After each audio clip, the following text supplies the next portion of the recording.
Olá, estamos aqui para mais um episódio do podcast Consciência. É um prazer receber vocês aqui. E hoje eu tenho uma grata alegria de receber uma convidada especial, com uma outra convidada mais especial ainda, a Amélia com a Zoe, né, Zoe? A Zoe veio abrilhantar o nosso podcast. Meu Deus! Obrigada pelo seu pinguim. Gente, tem até um pinguim aqui, que maravilhosa. Obrigada, Tó, pra você brincar. Muito obrigada, Zoe, por você vir aqui no meu podcast hoje também. Pessoal, então vamos agradecer a nossa participação, né? Vamos agradecer a participação e nós já vamos nos retirar, né, minha filha? A participação especial da Zoe. Obrigada, Zoe. Aí, agora a Gabi vai nos ajudar aqui. Amélia, acabei que eu nem falei do seu currículo. Porque o seu currículo agora não. Mas acho que as pessoas já te conhecem, sabem? Assim, sim. Principalmente, além de tudo, eu não poderia ficar aqui lendo o seu currículo, mas assim, acho que da sua trajetória, principalmente com terapia de casais, né? E eu gostaria muito que a gente conversasse sobre esse tema. Quero agradecer a sua gentileza de vir aqui, nos abrilhantar com o teu conhecimento, com a tua presença. Obrigada mesmo. Eu que agradeço, Ana. E aí, vamos começar falando de terapia de casal, né? Bora. Se você puder falar um pouquinho pra gente, assim, acho que pra gente começar, sobre como a nossa história de vida está totalmente implicada nas nossas escolhas amorosas, sim, né? O quanto nunca é por acaso, né, não, Amélia? E como isso tem tudo a ver com a teoria do apego. Sim, né? muito. É exatamente isso. Os nossos relacionamentos refletem aquilo que a gente aprendeu com a nossa família, na nossa infância, as nossas necessidades emocionais, o estilo de apego. Então, o que a gente aprende sobre o que é amor, o que é cuidado, o que é carinho, o que é família, tudo isso eu trago das minhas experiências, né? Então, quando a gente fala de formação de estilo de apego, que é a forma como eu me relaciono, isso é construído a partir da minha experiência com a minha família. Quando eu falo de química esquemática, né? Que exatamente é a forma como eu escolho e me atraio pelos meus parceiros. Então, sabe aquelas pessoas que falam que tem dedo podre? Sei. Ai, mas Amélia, todos os meus relacionamentos acontece isso. Eu escolho o mesmo tipo de pessoa, é sempre traição, é sempre o mesmo problema. É a química esquemática. Tu se atrai por esse perfil de pessoas, não por acaso. Então, eu gosto muito de falar que o nosso cérebro, ele sempre vai buscar sobreviver e economizar energia. Então, o objetivo maior dele é fazer com que a gente sobreviva. Então, tudo que representador é marcado com muita força, é sinalizado com muita força, é gravado. E, ao mesmo tempo, ele economiza energia. Então, se tem algo que já é conhecido, entre algo que é desconhecido, mas é saudável, é bom, vai me trazer resultados, mas eu não conheço. E algo que é ruim, é tóxico, é abusivo, nem gosto dessas terminologias, né? Mas eu conheço. É familiar, né? É familiar. É isso que vai me atrair. E eu vou repetindo os padrões. Justamente por causa do modelo internalizado, né? Exatamente. Que a teoria do apego fala de modelo interno de funcionamento, né? Exatamente. A gente aprendeu aquilo acaba sendo um molde para o nosso olhar para o mundo, para entender o que é certo e o que é errado, né? E aquilo que já é familiar é o que pra gente parece certo. É o que você falou, de realmente economizar energia. Sim. Porque o novo vai dar muito trabalho. Dá. Né? Eu gosto muito de dizer, Ana, que imagine que você vai para Dubai e você chega lá, o aeroporto de Dubai é maravilhoso, imenso, tem muitos restaurantes maravilhosos, mas você imagina, tá tudo em árabe. E você fica olhando assim, o que eu vou comer? O que eu vou comer? Você tá morrendo de fome e de repente você vê um M amarelo. E você não entende nada de árabe. Você diz assim, gente, vamos aqui eu vou no M amarelo. Eu sei o que então, com certeza, McDonald's não é a melhor opção no aeroporto de Dubai. Tem muito mais coisa melhor que isso. Mas é o que eu conheço. Sim. Então, eu vou escolher aquilo que eu conheço. E é extremamente interessante como a gente não tem consciência disso, né? Que, assim, o processo da terapia vai fazer a gente tomar consciência dos nossos conteúdos e da nossa história, né? Sim. Mas quando nós estamos nos relacionamentos, a gente não entende, e parece que tá totalmente diferente daquilo que a tua família te ensinou, né? Assim, não é o mesmo modelo da tua casa. Não tem nada a ver com o teu pai e com a tua mãe. E tem tudo a ver, né, Amélia? Muito! Quando a gente vai pra terapia, que a gente começa a destrinchar os ciclos negativos dos casais, né? Começa a escutar os dilemas que eles estão vivendo. Aí, às vezes, vem, né? Mas meu pai fazia desse mesmo jeito, que raiva! Eu não queria fazer. Então, é inconsciente, não é uma escolha consciente. Nós somos seres sociais que somos altamente modelados. Então, é muito difícil, assim, mudar padrão é muito difícil. Mudar funcionamento é muito difícil, mas não é impossível. Então, esse processo de mudança começa primeiro a partir da gente entender quais foram as minhas experiências que não foram saudáveis, que necessidades emocionais não foram supridas na minha infância, né? E que eu posso me dar a oportunidade de, a partir de agora, experimentar, ter essas novas experiências reparadoras nesses relacionamentos, que para muita gente vai soar algo estranho, porque, veja, se eu tô acostumado com um cara loucão, que vive na night, né? Que bebe muito, que é mais agressivo, que é aquele cara controlador, não sei o que, não sei o que. De repente, não, eu quero me oportunizar a viver uma nova experiência. Aí eu começo a me relacionar com um cara que traz flor, é romântico, trabalhador, abre a porta do carro. Então, às vezes eu vou olhar pra esse cara e vou dizer, ai, gente, que coisa sem graça, que estranho. Então, mas é exatamente isso. Tem momentos que a gente vai ter que incentivar o paciente a experimentar, tá? Tu não tá sentindo nada.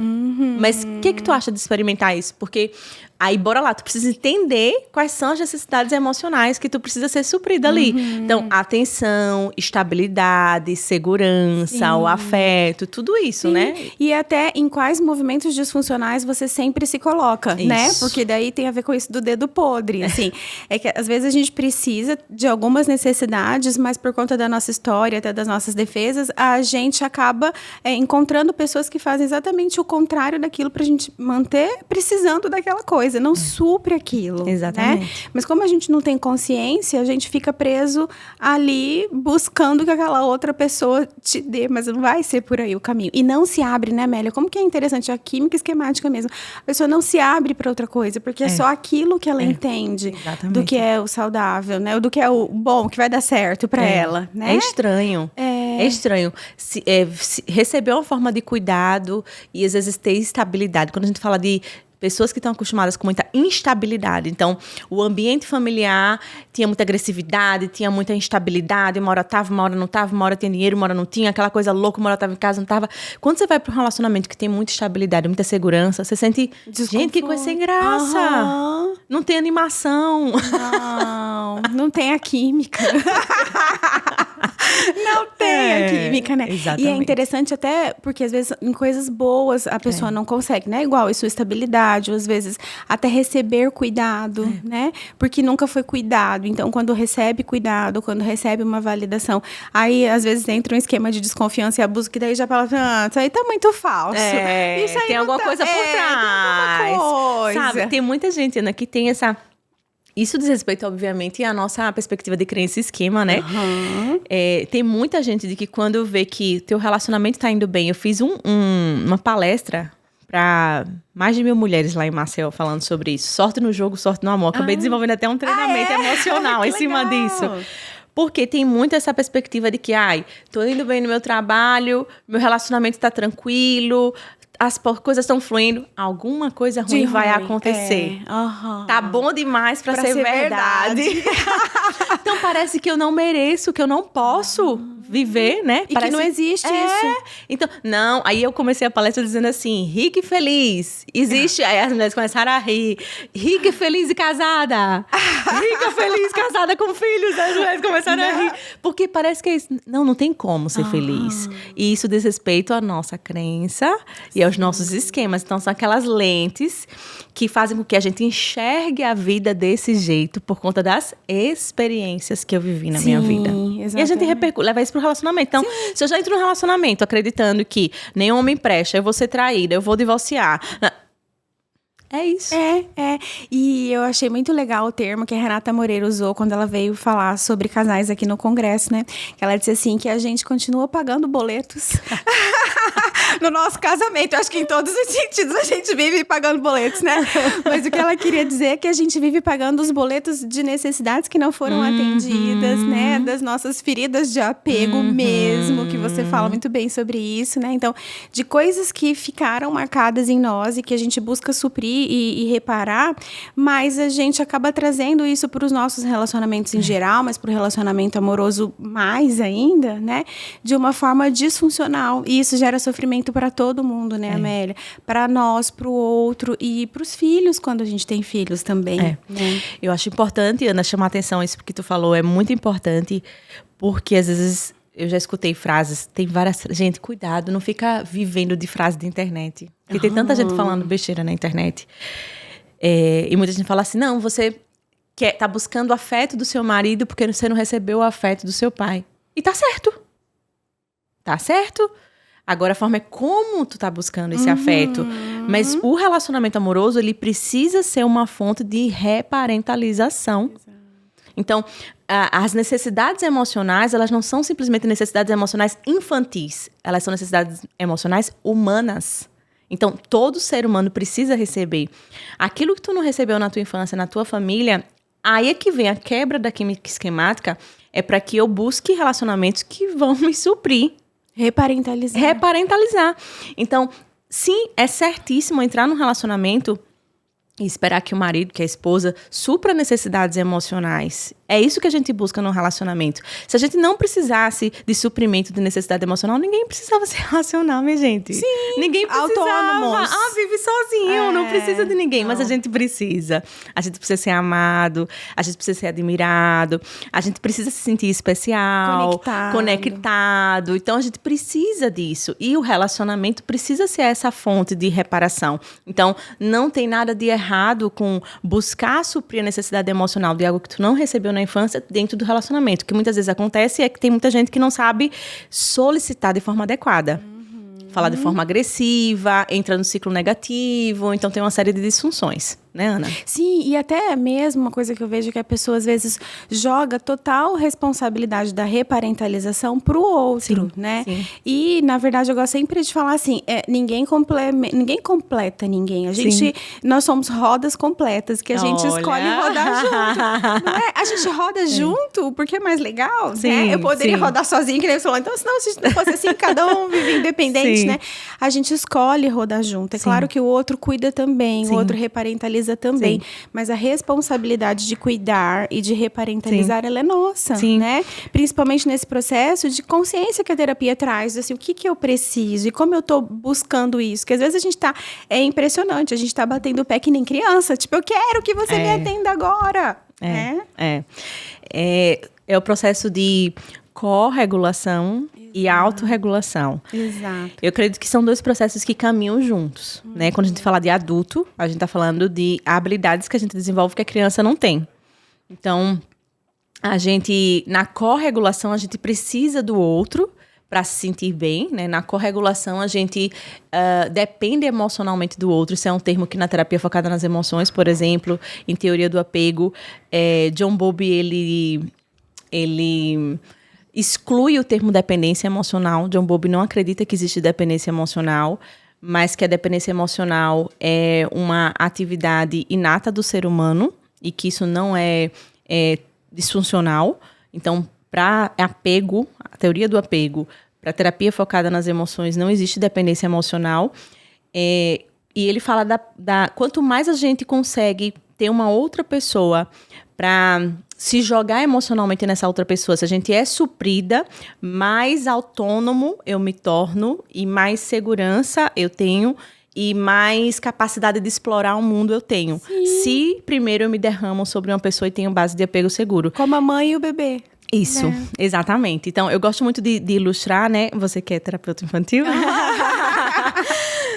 do primeiro dia de aula. Então, as crianças que, por exemplo, têm pais que estão super saudáveis, presentes ali e apresentam aquele ambiente com brinquedo, com criança nova, com material escolar novo. Tem criança que sai correndo que não dá nem tchau pros pais. Por quê? Porque tem base de apego seguro. Tá seguro, sabe que os pais não vão abandonar. Mas se de repente a gente pega uma criança que os pais estão passando por um processo de divórcio. O pai saiu de casa. E aí, de repente, vai deixar na escola um ambiente novo. O comum é que essa criança agarre nas pernas do pai, da mãe, chore, não queira entrar na escola. Então, é exatamente isso. Quando a gente não consegue depender de forma efetiva das nossas bases de apego seguro, a gente vai ter dificuldade de explorar o mundo. E se eu tenho segurança no meu relacionamento, eu consigo chegar pro meu marido e eu consigo chorar, de repente dizer, tô sentindo ciúme, tô hoje me sentindo vulnerável, eu preciso da sua atenção, eu quero que você me escute, e eu consigo receber isso dele, quando eu sou suprida, eu vou pro mundo. Eu me sinto segura para conquistar, para viajar, para ganhar dinheiro, para fazer o que eu preciso fazer. Já se você pega, por exemplo, uma mulher que descobriu uma traição, que não tá se sentindo suprida dentro do relacionamento, qual é a tendência dela? Eu não quero viajar. Eu não quero sair da cama. Eu não quero trabalhar. Então, é exatamente isso que acontece, né? Mas, ao mesmo tempo, a gente sabe que nem sempre o nosso cônjuge vai estar disponível para nos suprir.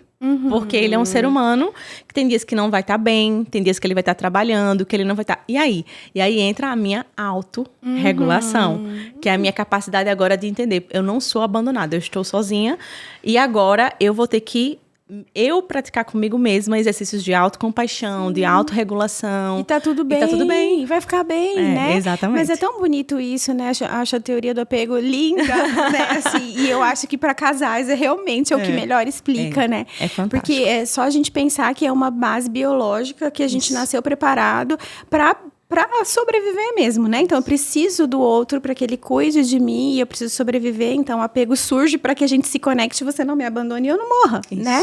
E quando a gente fica adulto, é a mesma coisa que continua acontecendo, né? Gente, é a mesma coisa. É a mesma coisa. Ana, tem aquele experimento maravilhoso que é o Still Face, né? Onde a mãe pega um bebê e ela tá interagindo com o bebê, brincando, tal, lindo, né? Depois procurem depois na internet, né? Still Face. E aí, de repente, essa mãe vira pro lado e começa o experimento. E ela fica com o rosto paralisado. Não reage mais. E não reage. E aí o bebê faz... E ela tá com o rosto parado. E o bebê aponta. Ela não olha, ela continua faz gracinha. Ela não ri. Não ri. Gente, vai chegar na hora que o bebê vai ficando desesperado, que o bebê sobe o tom de voz, que o bebê começa a me fazer assim no rosto dela. Daqui a pouco o bebê começa a gritar, começa a chorar, bate na cadeira. E aí, quando vocês me perguntam assim... O que acontece com os casais? É mera coincidência? Não! É a mesma coisa, minha gente. É a mesma coisa. Então, seres humanos foram programados para receber e para esperar do outro disponibilidade, responsividade e envolvimento. Exato. Gente, é natural que eu olhe para minha mãe. Não é uma questão de aprendizagem social. Não é. É o que a Ana falou. Não é aprendizagem. É inato. Você nasce com isso.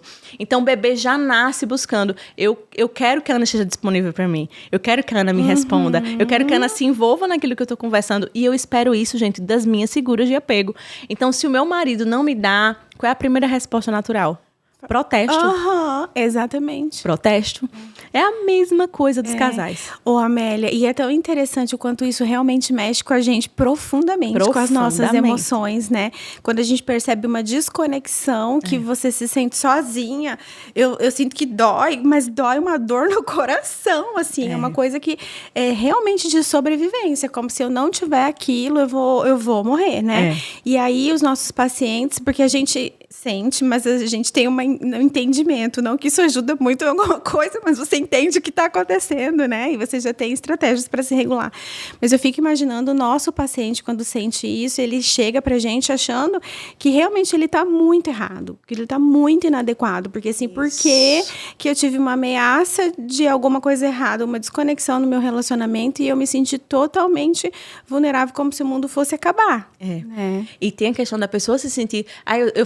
Eu escuto muito isso. Eu fui tóxica. Não, isso tá na moda. O tóxica, todo mundo narcisista. Eu fui tóxica. Eu fui lá, peguei o celular, me deu ciúme. Ou então vem o marido, né? E diz, ela é louca, desequilibrada. Por que eu tô falando do marido? Porque normalmente, gente, os homens, eles costumam ser mais... eles costumam ir para a segunda resposta à desconexão, que é desligar emocionalmente, que é a evitação, né? Então, são duas estratégias diante da desconexão. A primeira é protestar e correr atrás, né?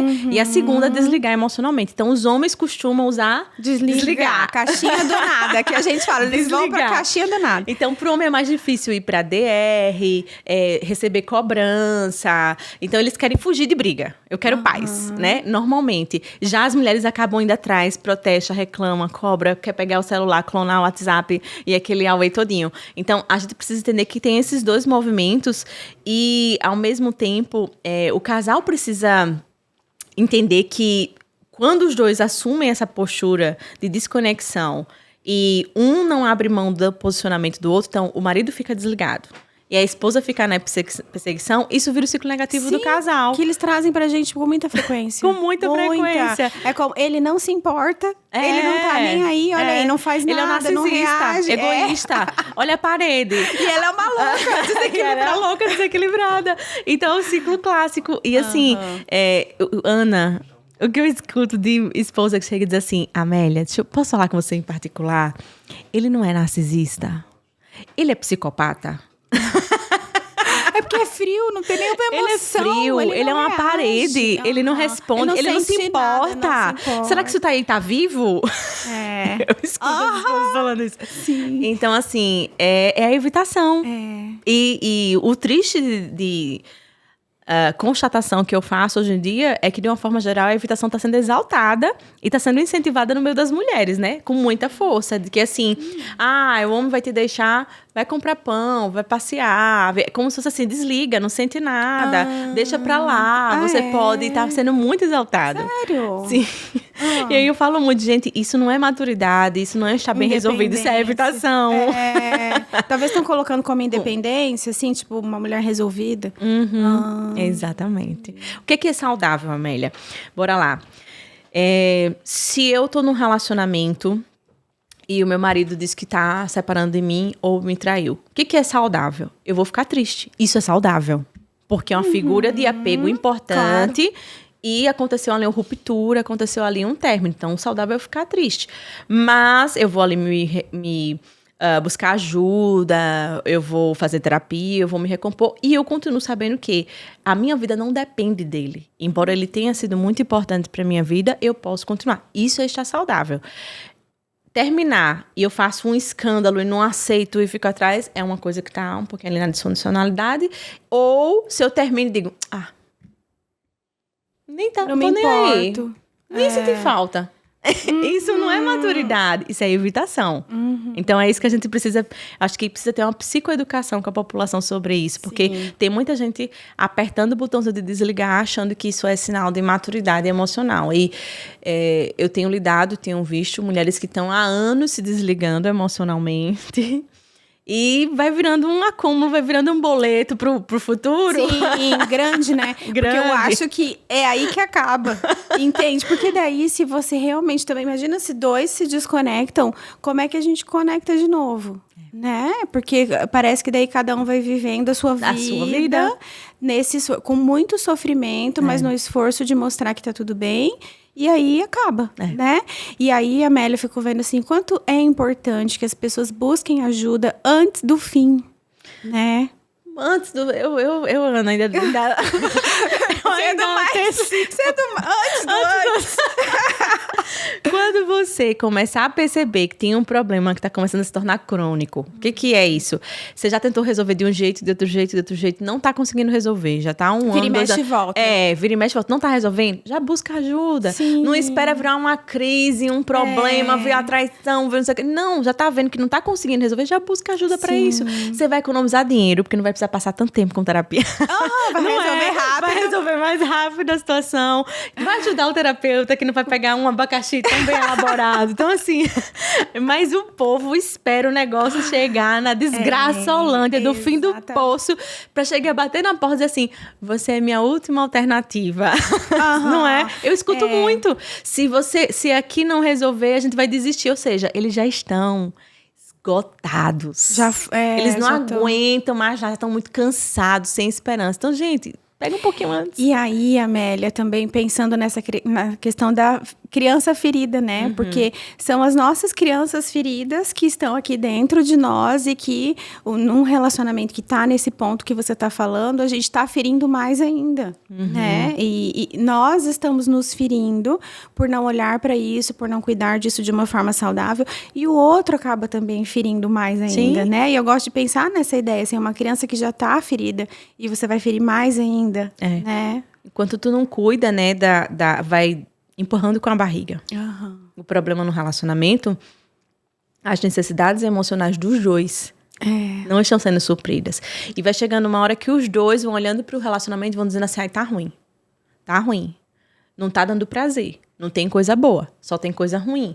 Vai desgastando, que chega uma hora que você não tem prazer de estar com o outro, acaba a admiração, acaba a atração, acaba a vontade de ficar perto e vai ficando um desgaste. Então, assim, tá, Amélia, é possível recuperar depois que perde a atração, depois que perde a admiração, depois que já tá afastado, tá desconectado? É possível, porque tudo é uma questão de química, eu falo muito isso. Quando a gente fala assim, não sinto mais nada por ele.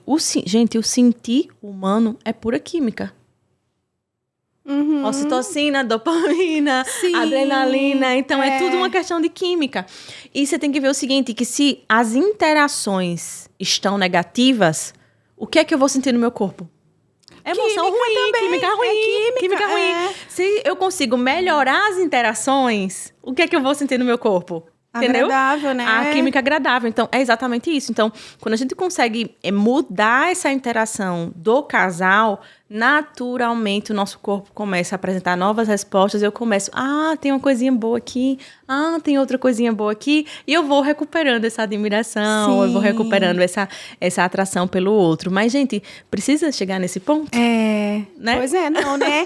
E é por isso que a Sue Johnson coloca, né, proporcionar como uma estratégia importante, proporcionar momentos agradáveis entre os casais, né? Eu acho que é justamente para ir fazendo essa reconexão. John Gottman, né, que é um grande pesquisador, ele mapeou a questão tanto do ciclo da traição, ele mapeou o ciclo da traição, ele mapeou o ciclo da confiança, como que se constrói a confiança dentro do relacionamento, e ele fala muito dos 4 cavaleiros do Apocalipse, né, que são os 4 preditores do divórcio. E ele fala que todo relacionamento tem interações negativas, óbvio. Não existe relacionamento perfeito. Inclusive Todos. O meu tem, todos têm interações negativas. Porque não existe ser humano totalmente funcional. Não. Todo ser humano tem alguma disfuncionalidade. E isso vai pro relacionamento. Então, o que é saudável? O que é o equilíbrio? Então, se todo relacionamento vai ter algum momento ruim, 5-1. 5 interações positivas para uma interação negativa. Ele chegou nessa pesquisa depois de milhares de casais no mundo.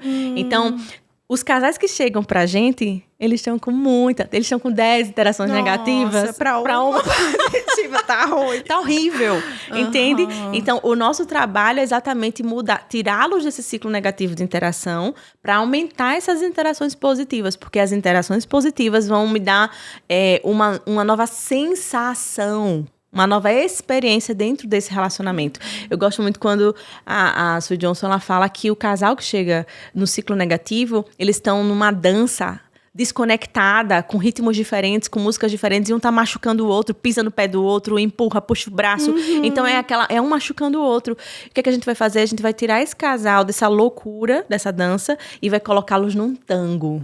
Que é uma música conectada. E é difícil de dançar. Mas é uma música conectada, que os dois estão juntos. Então, e ela mapeou a terapia de casal, as técnicas em cima do tango. Então, o tango é uma técnica hoje, que tem passo 1, passo 2, passo 3, passo 4, passo 5. Então, a gente aplica o tango. A gente tá tirando o casal do ciclo negativo e colocando eles nessa dança conectada. Então, é isso. Se eu consigo mudar a interação do casal, eu consigo resposta diferente no meu corpo.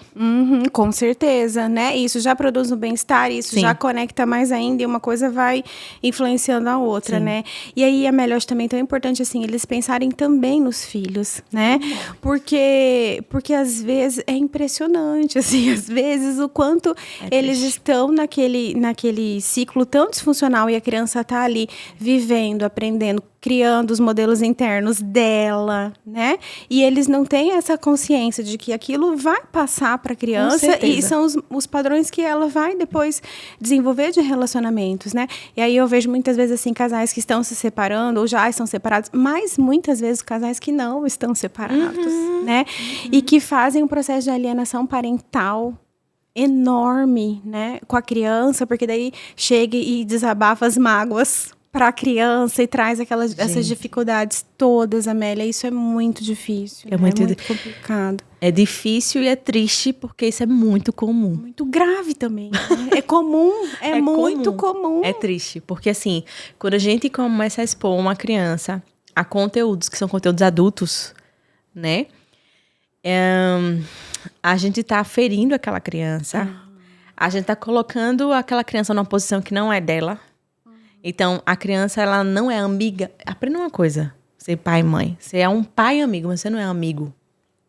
Não. Você não é esse o teu papel. Não, o teu papel é ser mãe, ser pai. É responsabilidade. É responsabilidade. Então, se tu tá desabafando com teu filho, tu tá colocando ele num espaço de amigo. Ele não é teu amigo. Ele não tem estrutura emocional, não tem maturidade cognitiva pra estar escutando desabafo, problema de casal. Então, vai arranjar uma amiga, vai pra igreja, né? Faz um curso para ter acesso com outras pessoas, vai para terapia. Então, com o filho não é a pessoa adequada para a gente ter esse tipo de conversa. E até a própria... Óbvio que nenhum filho vai assistir um casal perfeito, porque não existe casal perfeito. Mas, gente, tem coisas, padrões ali de estabilidade, afeto, responsabilidade, limites, carinho. Tudo isso a criança tem que ir presenciando para ir modelando. Sim. Para ir aprendendo. Exatamente. Então, é incrível, né? Tem vários vídeos na internet e a gente começou a testar isso em casa. Quando o Léo vem e me beija. E a Zoe fica olhando. Então, ela olha e faz... Ela tá observando tudo. Sim. Ela tá observando a forma como ele fala comigo. Sim. Ela tá observando se ele abre a porta do carro. Ela tá observando se ele pega na mão. Se ele levanta tom de voz. Se eu levanto tom de voz. Ela tá observando tudo. Ela tem 1 ano e meio. E criando modelos modelos internos. O que é relacionamento? O que é acontece no casamento? O que é certo? Exatamente. E isso é o certo pra ela. Então, é o que ela vai esperar e que talvez ela vai exigir em um relacionamento, Exatamente. né? Mas o contrário também. Se for um relacionamento de gritaria, de briga, de desrespeito, ela vai se submeter a esse tipo de relacionamento e vai estar tudo bem pra ela. Porque é o modelo que ela criou internamente. Exatamente. Né? Então, é muito grave isso. E até eu acho importante a gente falar sobre isso, porque eu vejo que às vezes o casal, por eles mesmos, eles não buscam terapia. Né? Mas quando eles percebem que isso também está trazendo impacto para os filhos dele, isso mobiliza a buscar, a dizer assim, eu não quero que isso afete o desenvolvimento dela. Exatamente. Então, para você ver o quão difícil é, mas às vezes tem a ver com as nossas crenças de que a gente não merece ou de que a gente dá conta, né? Também. E Ana, você que é terapeuta de casal sabe disso muito mais que eu, né? Quando a criança chega apresentando uma série de problemas, comportamentos disfuncionais, desregulação emocional, muito das vezes, o problema não é a criança. A grande maioria das vezes. Não é a criança.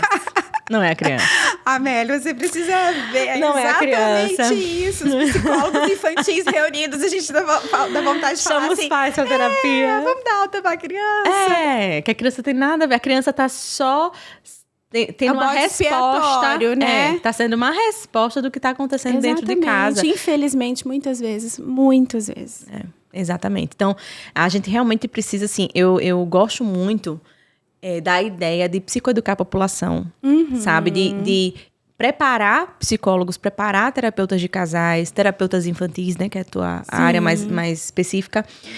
E realmente motivá-los a compartilhar isso nas redes sociais, gravar YouTube, fazer podcast, desenvolver e-book, desenvolver, sabe, desafios, cursos. Enfim, gente, a população precisa ser psicoeducada e às vezes são coisas tão pequenas que se a gente der uma informação útil, uma informação de qualidade, isso já muda a vida da pessoa. Quantos depoimentos eu recebo, Ana, no Instagram, de pessoas que assistem um vídeo meu, uma live minha, e dizem assim, Amélia, a sua live tal mudou completamente a ideia que eu tinha sobre tal situação e tal situação. A pessoa entendeu. Então, eu entendi, isso já é o primeiro passo para a mudança. É o primeiro passo. Então, A gente realmente precisa ajudar a população nesse sentido, porque a cultura, de uma forma geral, né, tá desfavorecendo muito. Sim, né? O que se divulga por aí, né? Tá muito banalizada a questão do casamento em si, né? Valores, né, Amélia? São valores, né?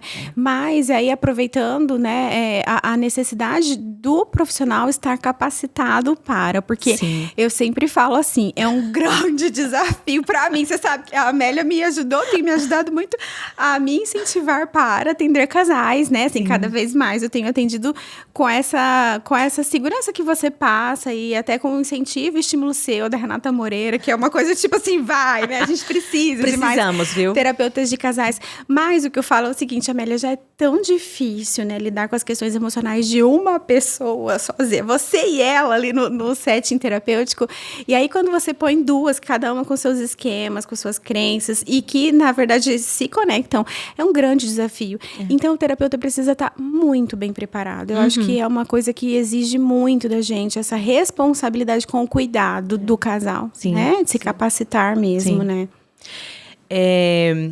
Eu acredito que quando a gente tá... Eu sei que é um desafio porque a gente olha para o casal, eu gosto de dizer que a gente tem 3 pacientes. Quando a gente tá tendo um casal, não são 2, são 3. 3? Tá piorando. Porque a gente lida com um cônjuge, né? Por exemplo, a esposa. Então, as necessidades emocionais dela, a história dela, a posição no ciclo negativo, vai para o marido, necessidades emocionais, história negativa. E aí, eu vou ter que lidar com o fruto disso, das interações, que é o relacionamento. Então, eu não mapeio só a vida dele, o funcionamento dele, a vida dela, o funcionamento dela. Eu tenho que mapear a dinâmica relacional. Eu tenho que entender o que é que está acontecendo ali no meio. Então, eu olho para aqui, olho o que é que está acontecendo aqui. O que é que eu preciso mudar aqui, que repercute aqui, que repercute aqui. Então são 3. E realmente, atender casal exige da gente uma demanda cognitiva muito grande. Sim, a gente tem que prestar atenção em muitas...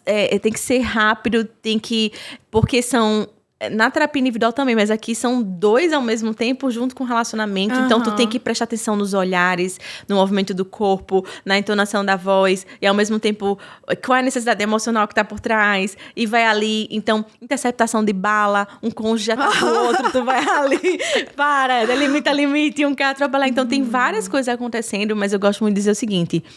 Quando a gente se prepara, quando a gente entende. Então, eu acho que tiveram alguns cursos, algumas formações que eu fiz que, assim, me entregaram um mapinha. Sabe aquele... Quando a gente fala de mapa mental, desenho, assim, que você diz... Ai, gente, como ficou fácil agora, com esse mapinha mental aqui. Olha que bom, né? De você entender como que funciona, você diz, agora eu sei exatamente o que é que eu vou fazer. Né? Então, a gente realmente consegue, com efetividade, ajudar aqueles casais, dar uma resposta para aqueles casais. Então, se preparem, porque realmente faltam profissionais preparados. E é terrível. Eu chamo muita atenção, porque eu digo, gente, a gente não está na década de 80, na década de 90, que não existiam abordagens específicas para terapia de casal. Então, não se aplica coisa de terapia individual na terapia de casal. Hoje tem abordagens específicas para casais, né? Então, se prepara, estuda. Estamos em 2025, praticamente. 2025, praticamente, né? Então, hoje tem muito livro, tem muita formação, tem muita pesquisa. Então, não tem mais desculpa. Tem muita informação. E eu acho que realmente ter este cuidado e essa consciência de que você está fazendo o seu melhor, né? De que você não está atuando com as vozes da sua cabeça. Não são vozes da minha cabeça. Não, né? Porque a psicoterapia não é isso. Isso nós estamos aqui para falar em psicoterapia baseada em evidências, né? Então, exatamente isso que você disse, tem muita coisa, tem muito material, tem cursos, né? Mas eu acho que é da responsabilidade de cada um de buscar para se sentir seguro, para se sentir realmente amparado, sabendo por onde eu vou, quais são os passos, que estratégias, né? Cientificamente. Sim. Né? Para se sentir seguro. E eu acho que é uma responsabilidade tão grande, porque o casal colocar o relacionamento deles nas suas mãos também. É isso que eles fazem, assim, né? Vim aqui abrir o coração, falar o que realmente está acontecendo para que você ajude. E é tão bonito saber que a gente pode ajudar, né, Amélia? Eu gosto tanto disso. Às vezes eu pego pais que vêm para terapia porque acabaram de separar, vêm trazer a criança para terapia porque acabaram de se separar. E aí o meu coração corta de verdade, porque eu fico pensando justamente isso. Mas será que não tinha o que ser feito? A gente podia ter ajudado antes, né? Às vezes fico querendo tentar ajudar, mas aí muitas vezes realmente já foram muitas mágoas, muitas marcas, muitas balas, né? Como você disse, e já, né, desgastou o relacionamento. É bem complicado. A criança que passa por divórcio, ela...